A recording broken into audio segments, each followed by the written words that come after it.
अस्सलाम वालेकुम। अरशद नदीम पाकिस्तान के पेरिस ओलंपिक्स में जूलियन थ्रो के मुकाबलों में नया ओलंपिक रिकॉर्ड बनाने और तलाई तमगा हासिल करने वाले पहले खिलाड़ी अरशद नदीम। जी वही जिनका आजकल हर जगह चर्चा है। आइए जानिए उनके बारे में कुछ तफसीर। जूलियन थ्रो में, जिसे उर्दू में निज़ाबाजी कहा जाता है, एक ऐसा खेल जिसकी तफसील से कल तक पाकिस्तान की अक्सरियत नावाकिफ़ थी। दरअसल निज़ाबाजी एक ऐसा खेल है जिसमें नोकदार डंडा हाथों में लिए हुए दौड़कर पूरी कुव्वत के साथ दूर तक फेंका जाता है। फिर उस फासले को मापा जाता है वो कितनी दूर तक गया। बिना चुन्नू से एक गरीब मजदूर का बेटा निज़ाबाजी में मुकाबले में फाइनल में शामिल हो गया तो सबके खून ने जोश मारा। Gold medal. मुझ समेत बहुत से नौजवानों ने अपने होश में कभी भी पाकिस्तान को गोल्ड मेडल लाते नहीं देखा था। अरशद नदीम के बारे में मज़ीद जानना चाहा और जितना जाना उतना दुख हुआ। एक जानिब एक मज़दूर का बेटा अरशद नदीम, जो 1997 में पैदा हुए, जो एक वक्त में अपने घर में लकड़ी के नेज़ों से प्रैक्टिस करता रहा। बाद में बिना किसी सहूलियात, मराहत, प्रॉपर कोचिंग और हुकूमती सपोर्ट के 4 बरसों से एक ही नेज़े से प्रैक्टिस कर रहा था। महंगा होने की वजह से नया नेज़ा लेना उनके लिए मुमकिन ना था और पुराना भी किसी माह कबल टूट गया था।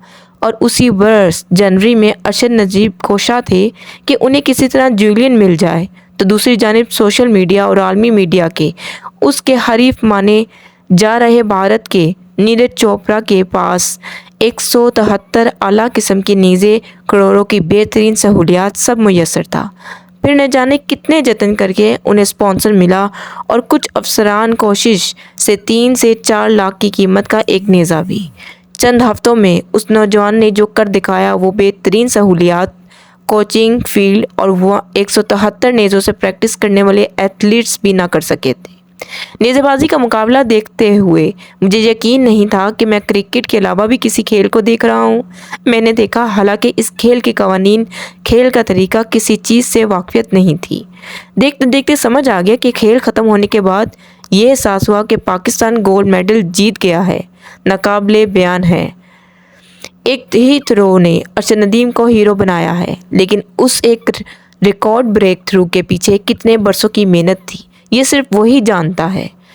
118 साल पुराना रिकॉर्ड तोड़ने और 92.97 मीटर दूर थ्रो फेंकने के बाद जब अरशद नदीम मीडिया ने बात की तो एक सवाल के जवाब पर उन्होंने कहा, मैं जानता था मैं ये कर सकता हूँ और मैं उससे तवील थ्रो भी फेंक सकता। एक होता है ओवर कॉन्फिडेंस और एक होता है सेल्फ कॉन्फिडेंस। जिसने मेहनत की हो उसे खुद पर यकीन होता है कि वो कर सकता है, बिल्कुल कर सकता है।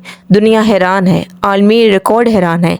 फाइनल के क्वालिफाई करने पर एक भारतीय जर्नलिस्ट की बात सुनी थी कि पाकिस्तान सिल्वर जीत जाए तो इसकी कीमत इतनी है कि पाकिस्तान खुद को बेच दे तब भी अदा नहीं कर सकता।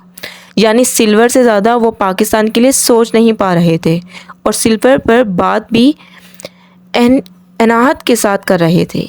अरशद नदीम ने सिल्वर नहीं गोल्ड मेडल जीतकर उनके मुंह पर करारा तमाचा मारा है। जूलियन के फाइनल मुकाबले में चांदी का तगमा अरशद की दरीना हरीफ और दफाई चैम्पियन इंडिया के नीरज चोपड़ा ने हासिल किया, जिन्होंने 89.45 मीटर की थ्रो की। ये रवां बरस की उसकी बेहतरीन थ्रो थी। कांसी के तमगे के हकदार ग्रेनेडा के एडरसन पीटर्स करार पाए। पेरिस ओलंपिक्स में क्वालिफिकेशन राउंड में इंडियन एथलीट्स नीरज चोपड़ा अपनी 89.34 मीटर की थ्रो के बदौलत पहले नंबर पर रहे थे, जबकि अरशद नदीम 86.59 मीटर की थ्रो के साथ चौथी पोजीशन पर थे। अरशद ने यह कारनामा 92.97 मीटर फासले पर नेज़ा फेंककर सर अंजाम दिया, जो उनके करियर की बेहतरीन कारकर्दगी भी मानी जाती है। जुमेरात की शब फ्रांस में होने वाले फाइनल मुकाबले में अरशद की पहली थ्रो फाउल करार दी गई थी।